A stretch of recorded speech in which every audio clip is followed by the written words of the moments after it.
Good morning प्यारे बच्चों, कैसे हो आप सभी। आज जो हम पॉलिटिकल साइंस का आपका सेकंड जो बुक है politics in India since independence का जो थर्ड चैप्टर कर रहे हैं उसका पार्ट सेकंड है, वो शुरू करेंगे।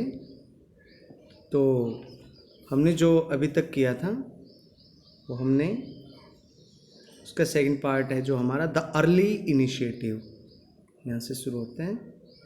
प्रारंभिक प्रयास, शुरुआती कदम मतलब।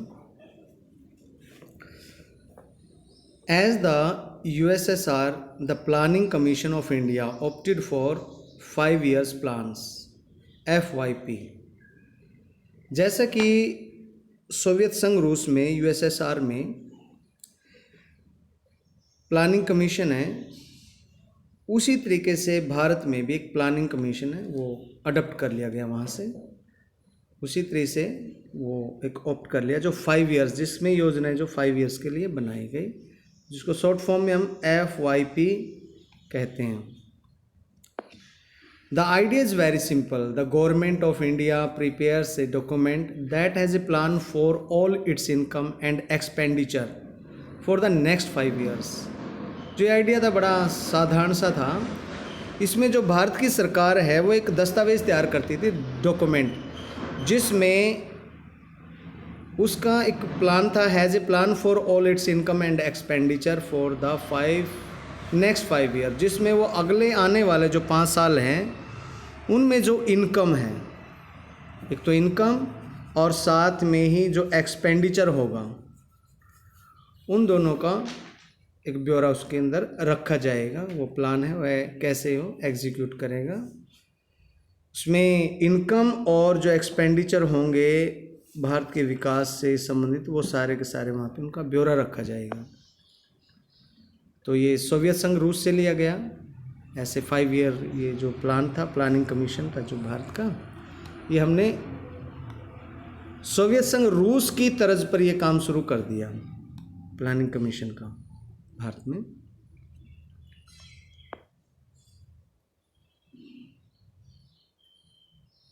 तो इसमें accordingly the budget of the central and all the state government is divided into 2 parts।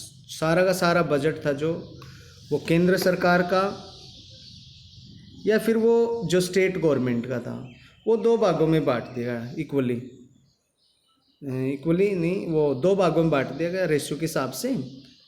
और इसमें एक जो पार्ट था non plan budget,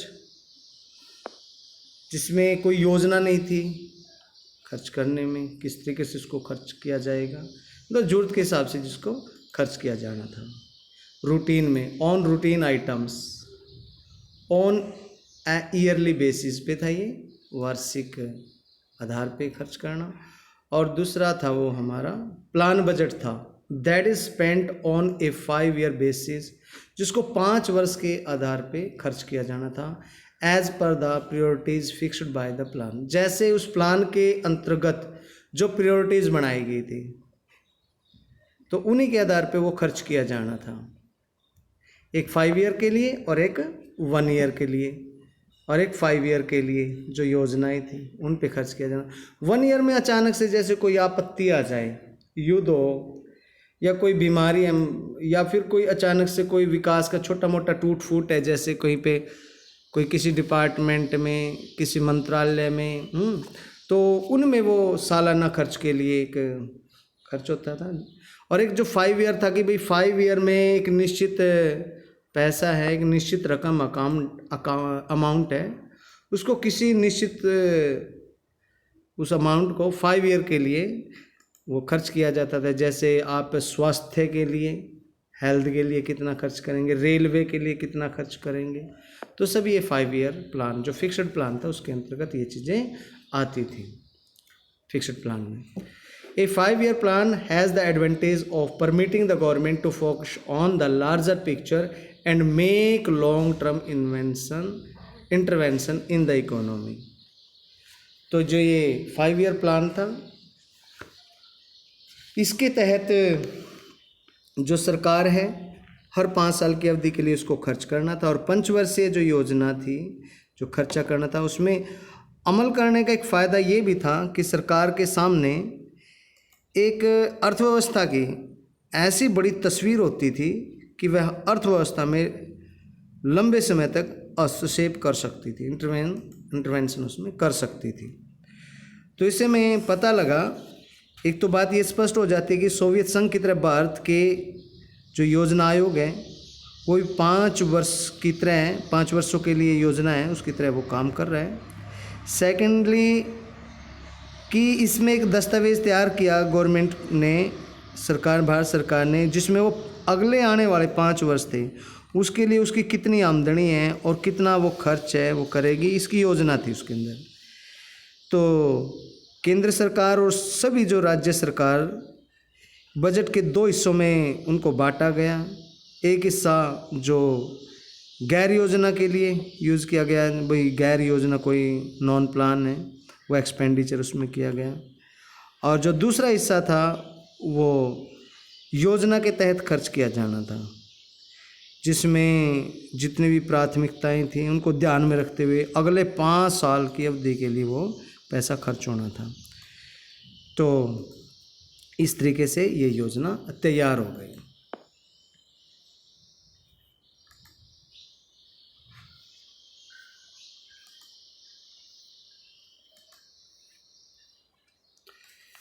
The draft of the 5 years plan and then the actual plan. The draft of the first 5-year plan and the actual plan document released in December 1951. दिसंबर 1915 में ये काम शुरू हो गया। पहले जो पंचवर्षीय योजना थी उसका ड्राफ्ट है वो लागू हो गया और ड्राफ्ट लिया गया और उसके लिए कार्य शुरू हो गया एक्चुअल प्लान डॉक्यूमेंट के लिए। Generated a lot of excitement in the country. भारत में इसको लेकर बड़ी उत्तेजना थी। People from all walks of life, academics, journalist, government and private sector employees, industrialist, farmers, politicians etcetera, सभी इसमें क्या थे, वो सारे के सारे एक्साइटेड थे इस प्लान को लेकर। Discussed and debated the documents extensively. उन्होंने डिस्कस किया, डिबेट की इस डॉक्यूमेंट के बारे में। The excitement with planning reached its peak with the launching of the second 5-year plan in 1956। फिर 1956 में दूसरा जो प्लान आया 5 ईयर के बाद, 1951 में जो फर्स्ट 5-year प्लान आया और जो सेकेंड 5-year प्लान हमारा आया वो 1956 में। अब ये बात और ज़्यादा लोगों के मन में उत्साह है उसने भर दिया, जिसमें आप कह सकते हैं प्राइवेट सेक्टर के एम्प्लॉयज़ थे, इंडस्ट्रियलिस्ट थे, फार्मर्स थे, एकेडमिक्स थे, जर्नलिस्ट थे, सभी इसको लेकर बड़े उत्साहित थे, पॉलिटिशियंस थे। तो सभी के मन में उत्साह था कि ये किस प्रकार से हमारे विकास होगा हमारे देश का। और फिर 5 ईयर आफ्टर जो 1956 में सेकेंड 5-year प्लान आया, इससे और ज़्यादा उनमें उत्तेजना फैली। फिर आगे हम थर्ड पे, जो थर्ड 5-year प्लान है 1961 में ही आया और तब तक ये एक्साइटमेंट जारी रहा। The fourth plan was due to start in 1966 और फोर्थ प्लान 1966 में शुरू हुआ। By this time the novelty of planning had declined considerably. तो मैं जो प्लान के बारे में जो नॉवेल्टी थी वो अब बिल्कुल समाप्त हो गई। अभी योजना के लिए जो ये माहौल था तो 1966 में तो ये बिल्कुल एक हद तक मंदा पड़ गया। ये नयापन था जो इसमें लोगों का एक्साइटमेंट था उसको लेकर, वो अब थोड़ा फीका पड़ गया। India was facing acute economic crisis. Bharat अब एक जो आर्थिक संकट है, एक आर्थिक संकट की चपेट में आ गया। सरकार ने इसके लिए प्रयास स्वाभाविक है वो करेगी। तो the government decided to take a holiday plan holiday through which through many critics emerged both about the process. Criticisms emerged both about the process and the priorities of these plans. The foundation of India's economic development was firmly in place by then. तो इसके साथ साथ देखा कि जैसे अब दिक्कत में आ गया भारत, आर्थिक संकट में, तो सरकार ने जो पंचवर्षीय योजना थी उनको थोड़ा रोक लिया, मतलब उनको थोड़ा विराम देने का वो निर्णय लिया। इन योजनाओं की जो पहले प्राथमिकता थी, उन प्राथमिकताओं को लेके भी इस सेक्टर पे पैसा लग रहा है, इस फील्ड पे लग रहा है, यहाँ पे जा रहा है, इस तरीके से विकास पे लगा रहे हैं, तो उनकी आलोचनाएं हैं वो सामने आई, उनका क्रिटिसिजम्स हैं जो वो आया सामने। तो दो many criticisms both about the process and the priorities of these plans, the foundation of India's economic development was firmly in place by them. अब सामने आई तो अब ये इस वक्त तक हमने देखा था कि भारत में जो इकोनॉमिक डेवलपमेंट है इंडिया में, उसकी जो बुनियाद हैं, अब तक विकास की बुनियाद वो भारत में शुरू हो चुकी थी, वो बुनियाद पड़ चुकी थी। तो इससे हम यहाँ पे समझे कि जो 1951 में जो हमारा प्लान तैयार हुआ था पंचवर्षीय योजना का, तो ये नवंबर में इसका जो लॉन्चिंग हुई थी, तो उस समय देश में बड़ा एक्साइटमेंट का माहौल था, बड़ी वहाँ पे उत्तेजना थी। तो हर क्षेत्र के लोग, जैसे बुद्धिजीवी थे, पत्रकार थे, सरकारी कर्मचारी थे, गैर सरकारी कर्मचारी थे, हर क्षेत्र के कर्मचारी, उद्योगपति हो, चाहे किसान हो, चाहे राजनेता हो, सभी ने योजना के दस्तावेज थे, उनके ऊपर बड़ी गहमा गहमी हुई, उनमें बड़ी बहस हुई है। उन्होंने सभी ने उसके बारे में विवेचन विश्लेषण किया, विचार हुए बुद्धिजीवियों में। तो सभी ने अपने तरीके से उसका नियोजन करने का, उसके ऊपर अपने विचार दिखाए, अपने विचार प्रदर्शित किए। और इस तरीके से जो 1956 से अब जो 1956 ईयर में जो सेकंड 5 ईयर प्लान आया, उस तक तो ये बिल्कुल और ज़्यादा लोगों में बातें आ गई थी, वो ज़्यादा इन चीज़ों को नज़दीकी से समझने लगे थे। फिर जो 1961 में 5 ईयर प्लान का थर्ड फेज़ शुरू हुआ, फिर 1966 में फोर्थ फेज़ शुरू हुआ। अब तक क्या हुआ, फिर लोगों में भाई उत्तेजना थी जो इसके लेकर, वो थोड़ी अब मंद पड़ गई।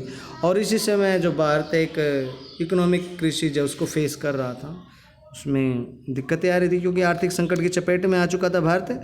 और सरकार ने साथ में अब थोड़ा फैसला किया कि भाई क्यों ना पंचवर्षीय योजनाओं को हम थोड़ा सा आराम दें, थोड़ा इनको ठहरा दें। तो इस तरीके से फिर इन योजनाओं की जो प्राथमिकता थी, शुरू में जो काम करने के इनके विचार थे, किस क्षेत्र में कितने पैसे के साथ क्या काम किया जाए, कहाँ पे कितना बजट लगाया जाए, तो ये इन प्रक्रियाएं जो थी उनको लेकर काफ़ी आलोचनाएं सरकार के सामने आई। और इस तरीके से सरकार की आलोचना भी हुई, क्रिटिसिज्म हुआ वहाँ पे, क्रिटिसिज्म तो emerged both about the process की प्रक्रिया को लेके और उसकी प्रायोरिटीज़ को लेके, भाई कि इन जो प्लान्स की योजनाओं की जो प्रायोरिटीज़ है, प्राथमिकताएं, उनको लेके।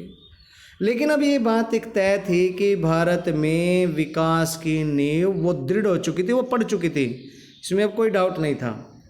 Next the 5 year plan, the first 5 year plan, पहले पंचवर्षीय योजना के बारे में हम इसमें पढ़ेंगे, जो 1951 से 1956 तक चली। The first 5 year plan 1951 to 1956 sought to get the country's economy out of the cycle of poverty. K.N. Raj, a young economist involved in drafting the plan, argued that India should hasten slowly for the first 2 decades, as a fast rate of development might endanger democracy. तो जो पहला 5 year plan था, पंचवर्षीय योजना थी, वो 1951 से 1956 तक चली। के.एन. राज थे, एक बुद्धिजीवी अर्थशास्त्री थे, काफ़ी यंग थे इसके। उन्होंने इसका ड्राफ्ट तैयार किया था।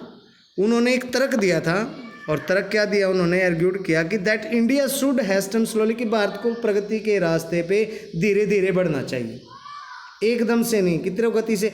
अगर ऐसा करेंगे हम तो ये भारत के लिए काफ़ी नुकसानदायक होगा। खास तौर पर ये एंडेंजर डेमोक्रेसी, प्रजातंत्र के लिए खतरा बन सकता है। तो धीरे धीरे विकास की उन्होंने सलाह दी शुरू में। For the first 2 decades as a fast rate of development, पहले 2 दशक में अगर भारत तेज़ी से विकास की ओर बढ़ता है तो इसके लिए हमें कीमत भी चुकानी पड़ेगी। बहुत सारी समस्याएं हैं भारत के अंदर, विस्थापन, अल्पसंख्यक लोगों के लिए रोज़गार, रोटी कपड़ा मकान की समस्या एकदम से उठाना भारत के विकास के चरण पर इन चीज़ों से समझौता नहीं किया जा सकता। कहने का मतलब ये था उनका। तो first 5 year plan addressed mainly the agrarian sector including investment in dams and irrigation. जो पहली पंचवर्षीय योजना थी बच्चों, 5 ईयर प्लान था, फर्स्ट 5 ईयर प्लान, ये केवल कृषि के ऊपर इसमें ध्यान दिया गया। और कृषि में ध्यान देने के लिए सीधी सी बात है, कृषि में जो हमें चाहिए वो चीज़ें इनकी पूर्ति की जाएगी। नंबर 1 पूर्ति की जाएगी, बीज उत्तम क्वालिटी के हों, कृषि के लिए सोचा जाता है। सेकंड, जो वहाँ एग्रीकल्चर में औजार हैं, औजारों के बारे में सोचा जाता है। कृषि योग्य भूमि को तैयार किया जाता है, तो वहाँ पे बांध का निर्माण करना, बांध जो नई पानी के लिए भी देखना पड़े, इरिगेशन के लिए हमें पानी की भी बिल्कुल पूर्ति करनी होती है फसलों के लिए। तो कहने का मतलब है भारत एक कृषि प्रधान देश था। ये फर्स्ट 5 ईयर प्लान के तहत इस बात को पूरा निखारा गया और इसी के लिए कार्य किया गया। इसके बाद इसमें थोड़ा और क्लियर हो जाएगा यहाँ, agriculture sector was hit hardest by partition and needed urgent attention. Huge allocations were made for large scale projects like the बाखड़ा नंगल डैम। ये पहले बना था, बाखड़ा नंगल डैम है, इम्पोर्टेंट है, ऑब्जेक्टिव है, आगे कॉम्पिटिशन्स टेस्ट उनमें भी काम आता है। तो बाखड़ा नंगल जो डैम है फर्स्ट 5 ईयर प्लान के तहत इमर्जन इसका हुआ है। The plan identified the pattern of land distribution in the country as the principal obstacle in the way of agricultural growth. It focused on land reforms as the key to the country's development. तो इसमें क्या क्या आया, पहले जो हमारी प्रथम पंचवर्षीय योजना थी वो पूरी खेती बाड़ी कृषि से जुड़ी हुई थी। तो जो प्लान जिन्होंने किया था उनका जो मुख्य उद्देश्य था पहला कि राष्ट्रीय आय उनको सुधारनी है, और राष्ट्रीय आय जो नेशनल इनकम है उसको सुधारने के लिए उन्हें क्या है, ज़्यादा से ज़्यादा कृषि पे ध्यान देना होगा, क्योंकि ये केवल तभी संभव है जब लोगों की बचत उनके खर्चे से ज़्यादा हो। बचत ज़्यादा होनी चाहिए, लोगों की आमदनी होगी जो उसमें बचत ज़्यादा होगी ना, तो इस तरीके से लोगों का जीवन स्तर सुधर सकता है। जब देश तभी सुधर सकता है जब उसके नागरिकों का जीवन स्तर अच्छा होगा। तो जीवन स्तर सुधारने के लिए कृषि पे ध्यान देना जरूरी है। कृषि पे अगर ज़्यादा ध्यान दिया जाएगा उत्पादन बढ़ेगा तो लोगों के पास 2 पैसे जमा होंगे। तो इस तरीके से 1950 में ये खर्च का स्तर बहुत नीचे था, ये चीज़ हमने देखी थी, और लोगों के लिए अब रोज़गार की समस्या सबसे ज़्यादा थी। रोज़गार उनको मिलेगा तो भारतीय अर्थव्यवस्था तेज़ रफ्तार के विकास पे बढ़ेगी और अर्थव्यवस्था को मजबूत बनाया जा सकेगा। तो पहली पंचवर्षीय योजना में पूरा कृषि पे जोर रहा। इस योजना के अंतर्गत जितने भी बांध आए, सिंचाई के क्षेत्र आए, उन पे पूरा खर्च किया गया, नहरें खोदी गई, बांध बनाए गए। क्योंकि जो पार्टीशन के समय, विभाजन के समय क्या हुआ कि हमारा जो कृषि क्षेत्र था ये बिल्कुल बर्बाद हो गया था, इस पे गहरी मार लगी थी, क्योंकि स्थानांतरण हुआ, फसलें बिल्कुल ख़त्म हो गई, खेत बदल गए, लोग विस्थापित हुए तो खेत उनके बदल गए, एक जगह से दूसरे गांव में जाके लोग बसे, बहुत दूर दूर से लोग आए। तो कृषि क्षेत्र में गहरी मार लगी थी और इस क्षेत्र पर बहुत ध्यान दिया जाना जरूरी था, और ज़रूरी था तुरंत ध्यान दिया जाए, क्योंकि जब पेट खाली होगा तो आगे विकास का क्या वहाँ पे रहता ही नहीं ना, विकास कहाँ से होगा। तो पहले तो पेट भर्ती के लिए पेट पूजा होनी चाहिए, किसान इतना अन्न उपजा सके कि पूरे भारत के नागरिकों के हम ज़रूरत को पूरा कर सकें, उनकी भूख को शांत कर सकें। तो यहाँ पे भाखड़ा नांगल जैसी जो विशाल परियोजनाएं थी, ये बड़ी धनराशि उनमें खर्च की गई इस पंचवर्षीय योजना में, उस पे के लिए अलग से बजट निकाले गए। इन 5 ईयर प्लान में माना गया कि देश की जो भूमि है उस भूमि को भी बंटवारा एक इस तरीके से हो जहाँ पे कृषि के विकास को सबसे बड़ी फायदा हो। कृषि का विकास हो, न कि क्योंकि इससे पहले जो कृषि को जो वितरण था, भूमि वितरण से बड़ी बाधा पहुंची हुई थी। तो क्योंकि जमींदारों में ज़मीन बटी हुई थी, बड़े बड़े भूपति थे, आगे फिर किसानों को, छोटे काश्तकार थे, वो ज़मीन, ऐसा आपको व्यवस्था पता है कि बड़े जमींदार जो फिर लगान लेते थे छोटे काश्तकारों से। तो इस तरीके से भूमि व्यवस्था बड़ी ख़राब थी। तो इस तरीके से विकास में बाधा थी।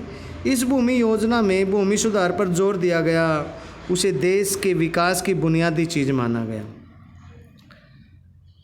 इसके बाद जो one of the basic aims of the planners was to raise the level of the national income. अब क्या था, अब ये जितने भी यहाँ पे प्लानर्स थे, योजनाकार थे वहाँ, उनका जो मुख्य उद्देश्य था हमारे देश की आय के स्तर को सुधारना था। Which could be possible only if the people saved more money than the spent. और ये केवल तभी संभव था जब लोगों की आमदनी उनके खर्चे से ज़्यादा हो, तो वे बचत कर पाएंगे। तो 1950 के जो समय में ये स्थिति है वो बड़ी ख़राब रही थी, वेरी लो।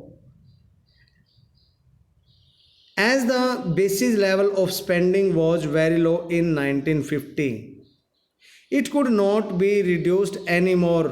और इससे और ज़्यादा कम नहीं किया जा सकता था। अगर इससे ज़्यादा कम तो लोग मरेंगे भाई, सीधी सी बात है। बहुत ही लो लेवल पे थी हमारी 1950 में। गरीब देश था, आज़ाद अभी अभी हुआ था, कोई भी वस्तु हमारे पास तो सुई भी बना नहीं सकते थे, और कृषि के औजारों की बात कर रहे थे हम, हमारे पास ऐसे कारखाने नहीं थे। खेती बाड़ी में किसका मानव को संसाधन रूप में ही अपने आप को खेती बाड़ी में लगाना था। अपने हार्ड से उसको खोदना है, मिट्टी को लकड़ी से खोदना है, कोई है ही नहीं हमारे पास, कोई ऐसे शस्त्र नहीं थे। तो मिट्टी के साथ मिट्टी होना पड़ा था वहाँ पे उस समय। सो द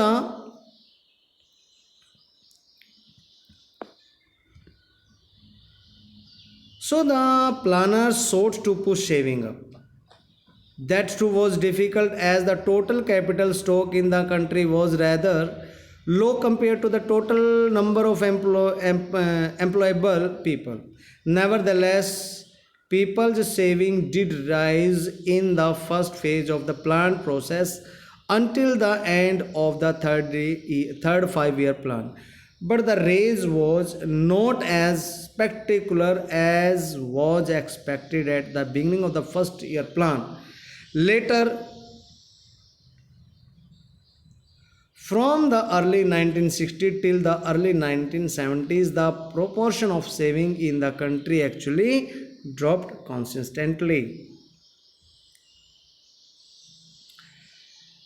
तो 1950 में क्या हुआ कि स्थिति बहुत ख़राब थी, और अब स्थिति से अगर डाउन और ज़्यादा लोग जाएंगे तो ऐसा कर पाना बड़ा ख़तरनाक था। It could be reduced, it couldn't be reduced, could not be reduced any more. ज़्यादा इसको रिड्यूस कम नहीं किया जा सकता था, इतने लो लेवल पे थे हम। तो इस वजह से अब जो प्लानर थे उन्होंने लोगों को बचत करने के लिए बढ़ावा दिया। ये काम बहुत मुश्किल था, क्योंकि देश में जो रोज़गार के काबिल जितने भी लोग थे उसकी तुलना में देश में जो पैसे कम थे, पूंजी भंडार कम था, कहने का मतलब। तो ऐसे में जो प्लानिंग की गई, उस प्लानिंग प्रोसेस में लोगों की जो सेविंग थी वो तीसरी पंचवर्षीय योजना तक बढ़ाने का कार्य किया गया। That too was difficult as the total capital stock in the country was rather low compare to the total number of employable people, जितने रोजगार देने के योग्य लोग थे उससे कम हमारी क्या थी, इनकम थी, हमारे पास कैपिटल स्टॉक नहीं था। Nevertheless, people saving did raise in the first phase of the plant process until the end of the third year pipe. तीसरा जो पंचवर्षीय योजना है उससे पहले किसी भी तरीके से लोगों की सेविंग है उसको उठा पाना बड़ा मुश्किल था, वो सेविंग नहीं हो पाई थी। Nevertheless, people saving did not rise in the first phase of the plant process until the end of the third 5-year plan. But the rise was not as spectacular as was expected at the beginning of the first plan. लेकिन जो पहले पंचवर्षीय योजना थी उसमें जितनी उम्मीद की गई थी उस उम्मीद के अनुरूप अब जो उस उम्मीद के तरीके जितना पहली पंचवर्षीय योजना में थी, जितनी देखने में आई थी, उस उम्मीद के अनुसार अब बचत नहीं हो रही थी। अब दिक्कत ज़्यादा बढ़ गई थी, जैसी उम्मीद की उससे उल्टा हुआ। तो later from the early 1960 till the early 1970s the proportion of saving in the country actually dropped consistently. 1960 से लेकर 1970 तक लगातार 10 वर्षों तक ये व्यवस्था इसमें लगातार कमी आती रही। शुरुआती सालों में बचत की जो मात्रा लगातार गिरती रही, तो ये स्थिति थी। अब जो रैपिड इंडस्ट्रियलाइजेशन, अब ये रैपिड ये केस में पहला हमने कृषि पे ध्यान दिया, एग्रीकल्चर पे। सेकंड जो 5 ईयर प्लान है, क्योंकि पहले तो रोटी खाने के लिए चाहिए हमें, तो प्रोडक्शन चाहिए, क्रॉप्स चाहिए, वहाँ से ज़्यादा हमारे पास अन्न के भंडार होने चाहिए, लोगों का पेट भरना है भाई। देश आज़ाद हुआ है, विस्थापित हुए लोग, बंटवारा हुआ है, ऐसे में पहले तो कृषि पे ध्यान दिया गया। अब जो योजना थी यूएसएसआर से जो लिया गया था FYP, अब इसका सेकंड फेज जो शुरू होता है 56 में शुरू हो जाता है। कब? 56 में, 1956 में। 51 में पहली शुरू हुई थी, 51 में फर्स्ट हुई है, 56 में दूसरी, तो 5 ईयर आफ्टर होगी ना। तो सेकंड जो हमारी रैपिड इंडस्ट्रियलाइजेशन थी, the second FYP stressed on heavy industries, कि भारी भरकम कारखाने वहाँ पे लगाए जाए। It was drafted by a team of economics and planner under the leadership of mister Mahalanobis, PC Mahalanobis. तो जो पहले पंचवर्षीय योजना जो हमारी कृषि पे, दूसरी जो पंचवर्षीय योजना थी उसके मुखिया कौन थे? PC महालनोबिस। तो ये अब इनके नेतृत्व में यहाँ पे एक ग्रुप तैयार किया गया, एक लीडरशिप में इनके अंडर इकोनॉमिक्स का और प्लानर्स का एक टीम तैयार की गई, एक ग्रुप तैयार किया गया, दल तैयार किया गया, जिसमें अब 5 ईयर प्लान के लिए काम किया जाना था। If the first plan had preached patience, the second wanted to bring about quick structural transformation by making changes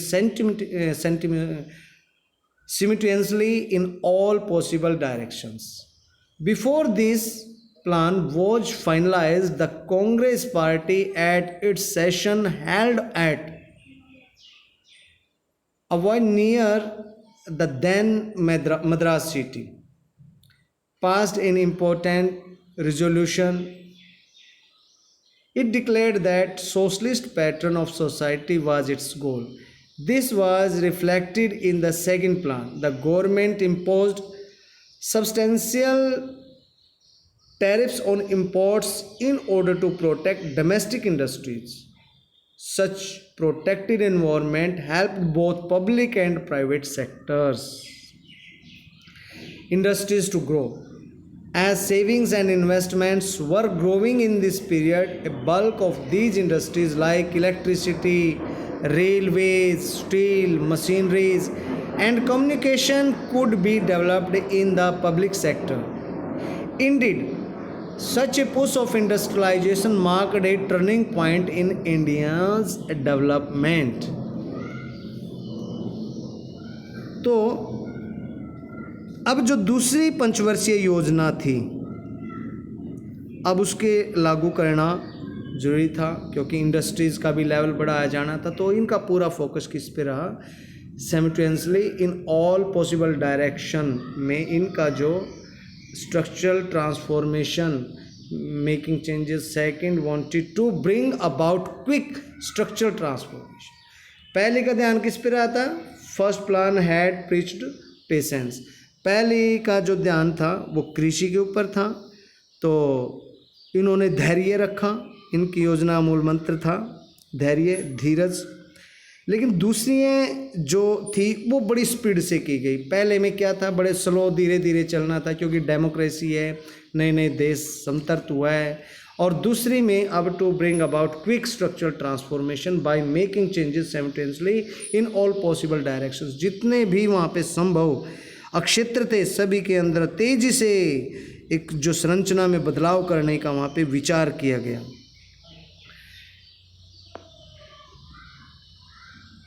before this plan was finalised, इससे पहले की ये योजना है इसको फाइनल किया गया।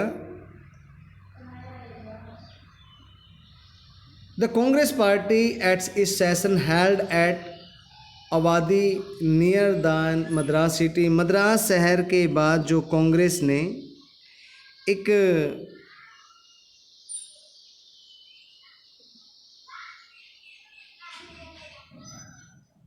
वहाँ पे before this plan was final the Congress party at its session held Avadi near then Madras city passed in important resolution. उन्होंने एक बड़ा इंपॉर्टेंट वहाँ पे निर्णय लिया।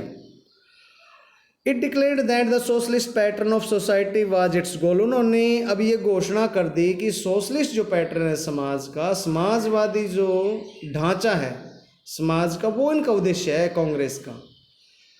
This was reflected in the second plan. और ये जो दूसरी उनकी योजना है उसमें ये बिल्कुल बात स्पष्ट आ गई, उनके कार्यों में देखने को मिली।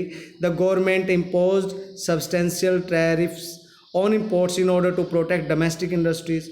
अब जितना आयात हो रहा था देश में, क्योंकि देश के पास समस्या क्या थी कि उत्पादन था ही नहीं, कोई देश नया नया आज़ाद हुआ था, संतर्त हुए थे देश। तो इस समय सरकार के पास एक जो बड़ी समस्या थी कि देश की उन्नति को बढ़ावा देने के लिए उद्योगों को स्थापित करना, उनके विकास के लिए कार्य करना। और इसके लिए उन्होंने क्या किया कि जो बाहर से हमारे यहाँ पे आयात हो रहा था, इंपोर्ट हो रहा था, उसके ऊपर हैवी ड्यूटी लगा दी उन्होंने। इम्पोज्ड सब्सटेंशियल टैरिफ्स, बड़ा उसके ऊपर जो टैक्स लगा दिया in order to protect domestic industries, घरेलू अपने उद्योगों की रक्षा करने के लिए, बचाने के लिए।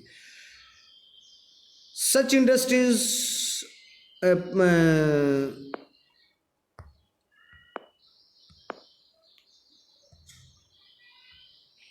सच protected environment helped both public and private sector industries to grow. ऐसा वातावरण जब सरकार ने वहाँ पे पैदा कर दिया तो इससे दोनों को फायदा हुआ, सार्वजनिक और जो निजी दोनों प्रकार की इंडस्ट्रीज है वहाँ पे उनका विकास हुआ। As saving and investment were growing in this period, a bulk of these industries like electricity, railway, steel, machineries and communication, ये सभी चीज़ें वहाँ पे उन्नति के और बढ़ने लगी। Could be developed in the public sector.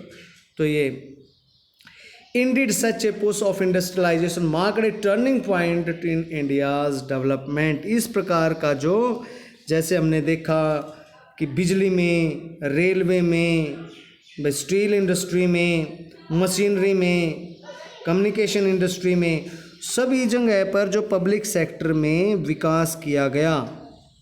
इस तरीके से इंडस्ट्रियलाइजेशन की जो ये प्रोसेस थी, औद्योगिकरण की जो प्रक्रिया थी, इससे भारतीय अर्थव्यवस्था है इसको एक नया टर्निंग पॉइंट मिला, एक नया मोड़ मिला, विकास के पथ पर ये अब बढ़ने लगी। इसके आफ्टर क्या हुआ, it have had its problem as well, लेकिन समस्याएं भी आई, इसमें कुछ समस्याएं भी होती हैं विकास के साथ साथ। क्या समस्याएं आई, India was technologically backward, so it had to spend precious foreign exchange to buy technology from the global market.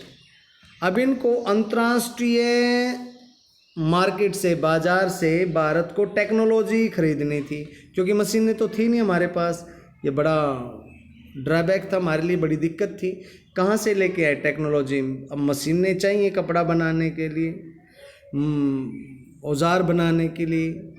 तो यहाँ पे तो सुई बनाने के लिए भी कोई मशीन नहीं थी हमारे देश में उस समय। तो सारा का सारा अब क्या था, अब भारत को बाहर से निकालना था। अब जो भारत पिछड़ा हुआ था इस प्रौद्योगिकी के हिसाब से, टेक्नोलॉजी के हिसाब से, तो विश्व के जो बाज़ार में अब ये अपनी जो मुद्रा थी उस मुद्रा को लेकर ये भारतीय समाज में टेक्नोलॉजी को खरीदने के लिए आगे निकले। तो उसमें उन्होंने अपनी भी जो विदेशी मुद्रा थी वो खर्च करनी पड़ी। जो दूसरे देश का पैसा होता है और हमारे देश का पैसा होता है, दोनों का एक मूल्य होता है। अब उस मूल्य के आधार पे अपनी मुद्रा वहाँ पे देनी होती है। तो इस तरीके से क्या हुआ कि यहाँ विदेशी मुद्रा भारत को खर्च करनी पड़ी इसके बदले।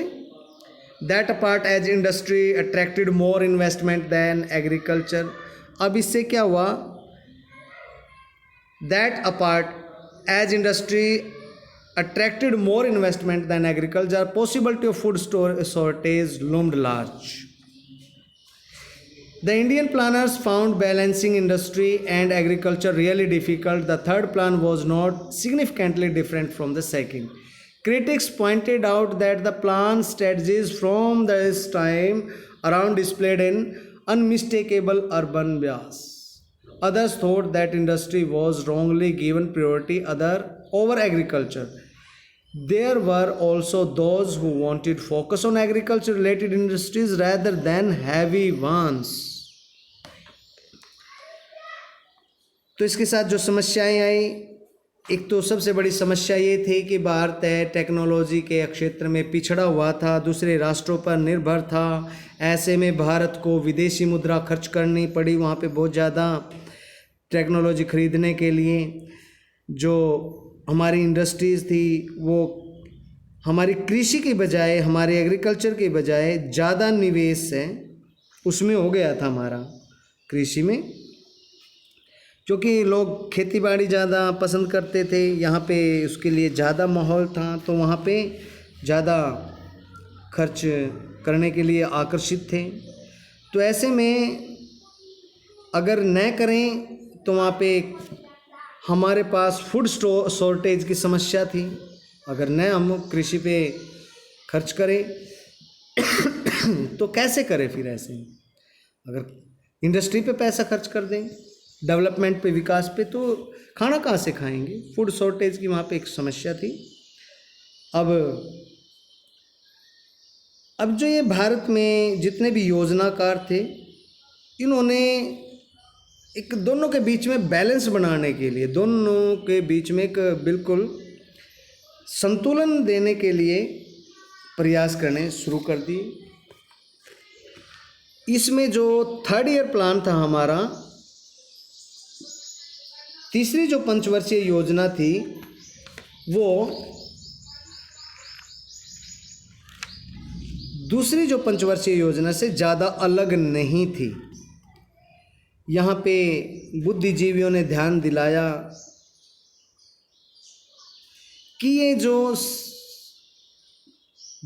सेकंड 5 ईयर प्लान है ये सीधा सीधा शहरों की तरफदारी ज़्यादा करता हुआ नज़र आ रहा है। अब कुछ लोग ये कह रहे थे वहाँ पे कि सरकार को खेती बाड़ी की जगह, कृषि की जगह उद्योगों पे ध्यान देना बड़ी गलती होगी, और गलती की गई है। ऐसे ध्यान नहीं देना था, पूरा कृषि पे ही ध्यान देना था। लेकिन वहाँ पे कुछ लोग ऐसे भी थे ये जो चाहते थे कि बाहरी उद्योग की जगह कृषि, जो भारत की कृषि है उसके ऊपर आधारित उद्योग स्थापित किए जाएं। जैसे सूती कपड़ा है, सूती वस्त्र है, मसाले हैं, भारत में बहुत सारी चीज़ें हैं वो होती है, और उन्हीं के आधार पे कृषि और उद्योग के बीच में संबंध स्थापित किया जाना चाहिए। कहने का अभिप्राय ये था उनका। तो इसके after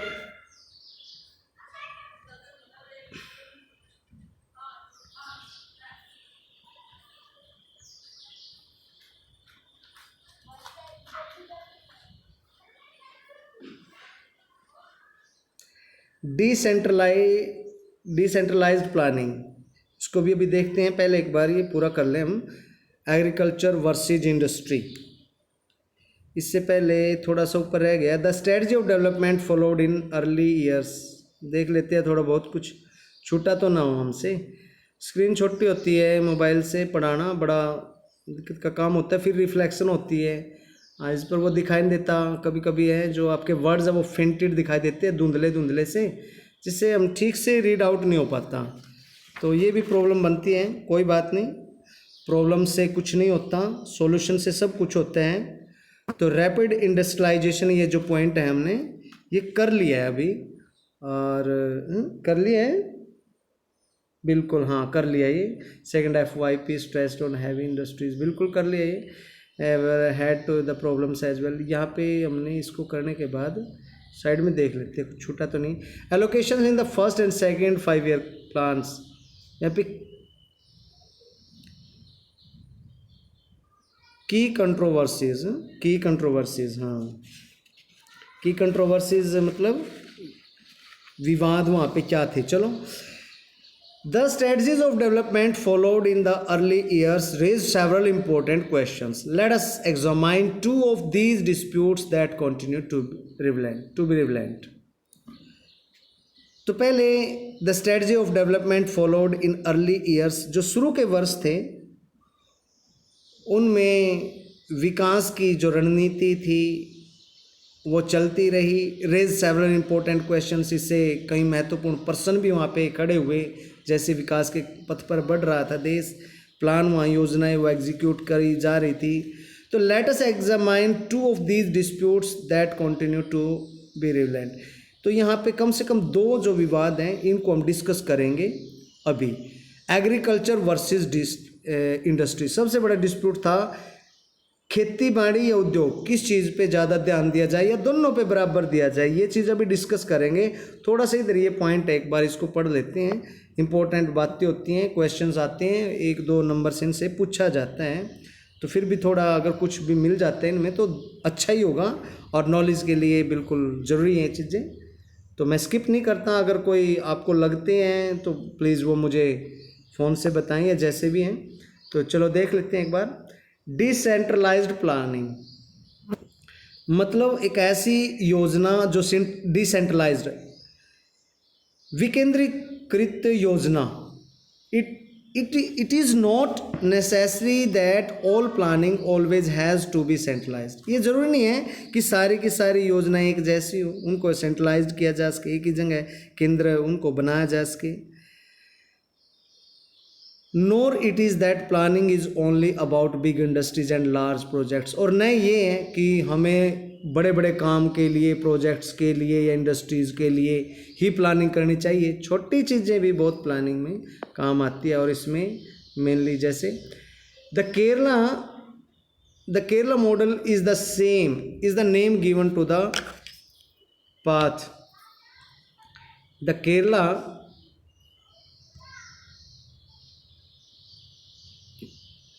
Kerala model is the name given to path of planning and development charted by the state of Kerala. There has been a focus in the model of education, health and land reforms, effective food distribution and poverty alleviation. Despite low per capita incomes and relatively weak industrial base, Kerala achieved nearly total literacy. There has been a focus in this model on education, health and reform, effective food distribution and poverty alleviation. Despite low per capita incomes and a relatively weak industrial base, Kerala achieved nearly total literacy, long life expectancy, low infant and female mortality, both birth rates and high access to medical care. Between 1987 and 1991, the government launched the new democratic initiative which involved campaigns for development, including total literacy, especially in science and environment, designed to evolve people directly in development activities through voluntary citizens organizations. The state has also taken initiatives to involve people in making plans and panchayat block and district level. बहुत अच्छा है. केरला ने एक अपने आप को एक उदाहरण के रूप में यहाँ पे प्रस्तुत किया है. तो इसके कहने का मतलब है कि सरकार को केवल बड़ी बड़ी परियोजनाओं पे ही ध्यान नहीं लगाना चाहिए. केरल में जो विकास हुआ है उसका एक ऐसा एक मॉडल के रूप में वो पूरे देश के लिए सामने था. और इस मॉडल में उन्होंने जो कार्य किया था, शिक्षा के लिए कार्य किया, स्वास्थ्य के लिए लोगों के स्वास्थ्य को देखा गया कि कैसे लोग हैं और उनके स्वास्थ्य, क्योंकि स्वास्थ्य ही सबसे बड़ा पूंजी होती है किसी देश में. और स्वास्थ्य ऐसे नहीं होता, स्वास्थ्य के साथ बहुत सारे बेस होते हैं जो जिनको होना बड़ा ज़रूरी है, तभी स्वास्थ्य बनता है किसी देश में. तो स्वास्थ्य, शिक्षा सुधार वहाँ पे हुआ, भूमि सुधार वहाँ पे किया गया. तो बहुत अच्छा वहाँ पे भोजन वितरण का वहाँ पे बड़ा अच्छी व्यवस्था थी. और गरीबी को मिटाने के लिए, गरीबी के खात्मे के लिए भी वहाँ पे कार्य किए गए. जो केरल में प्रति व्यक्ति आय है वो बहुत अच्छी रही. और औद्योगिक आधार पे भी अगर इसको हम तुलना करें तो थोड़ा कमज़ोर रहा है. लेकिन इसके बावजूद केरल में जो पढ़ाई साक्षरता दर है वो बहुत ही अच्छी रही. और बिल्कुल 100% वो कही जा सकती है, 100% वहाँ पे जो है, जहाँ पे जीवन जीने की जो एक लाइफ एक्सपेक्टेंसी रेट होता है और जो मोर्टेलिटी जो रेट होता है वो काफ़ी कम है और लाइफ एक्सपेक्टेंसी रेट है वो बहुत ज़्यादा है. जीवन प्रत्याशा जो वो बड़ी है वहाँ पे लोगों पे. और जो शिशु हैं, शिशु मृत्यु दर या मातृ मृत्यु दर, माँ जो जन्म देते हुए बच्चों को डेथ हो जाती हैं कई बार उनकी, तो जन्म दर भी काफ़ी अच्छा वहाँ पे सुधार हुआ. तो केरल के जो लोग हैं वो हर तरीके से चिकित्सा की सुविधा में बड़े अच्छे रहे. जो 1987 से 1991 के बीच में सरकार ने एक नया लोकतांत्रिक पहल की है वहाँ पे. इस नाम से उन्होंने अभियान चलाया, न्यू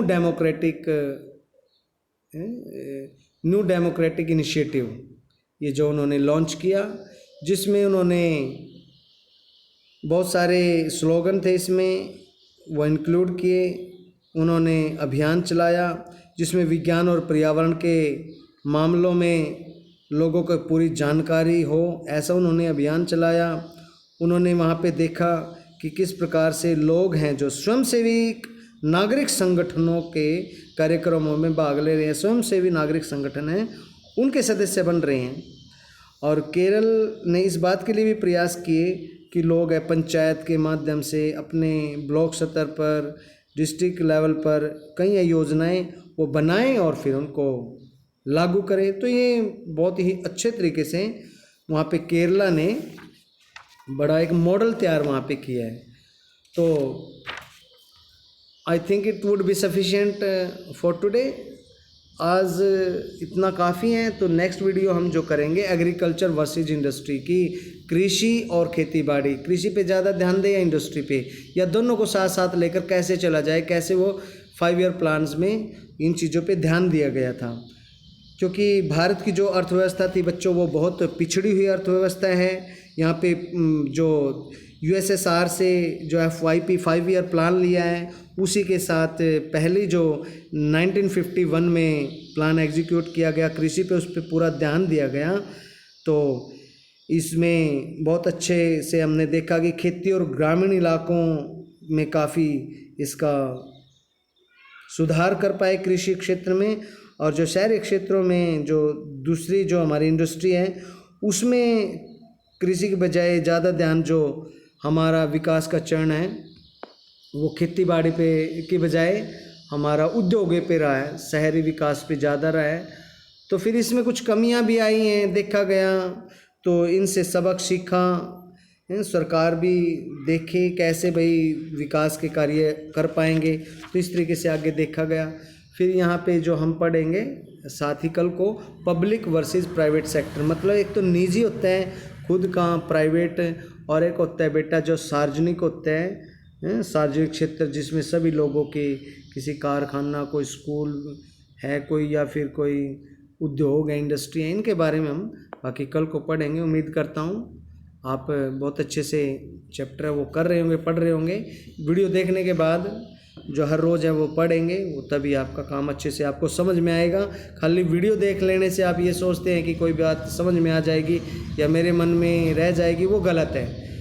वीडियो से आप अपना जब चैप्टर पढ़ते हो वो सरल हो जाता है, ध्यान से सुनोगे तो वो सरल हो जाता है, आपके लिए कोई दिक्कत नहीं आती, क्योंकि वो बातें बार बार आपके दिमाग में घूमती हैं। और इस तरीके से जो लैंग्वेज की प्रॉब्लम होती है, हिंदी हो या वो इंग्लिश हो, आप डायरेक्ट किसी चीज़ को पढ़ते हो वो इतने जल्दी से आप ग्रहण नहीं कर पाते। इसको ग्रहण करने के लिए पहले टीचर से उस बात को हम सुन लेते हैं, बड़ा वो सरल हो जाते हैं। तो वीडियो को बड़े ध्यान से देखें, सुने। अगर कोई इसमें समस्याएँ आती है, दिक्कतें होती है तो ज़रूर बताएँ। कई बार जैसे मुझे तो एक ही समस्या आती है कि जैसे लाइटनिंग की वजह से स्क्रीन छोटी है, आँखों पे थोड़ा उससे दिक्कत होती है, तो बाकी और कोई दिक्कत नहीं है। थोड़ा सा वो अक्सर है देखने में कई बार समस्या आ जाती है, और बाकी ठीक है सब, कोई ऐसी बातें नहीं है। बड़े अच्छे से करें, बड़े मज़े से पढ़ रहे हैं हम। तो बेटा मेहनत करें, आगे बढ़े। डेली है वीडियोज़ उसी टाइम देख ले, बार बार वीडियोज़ देखें।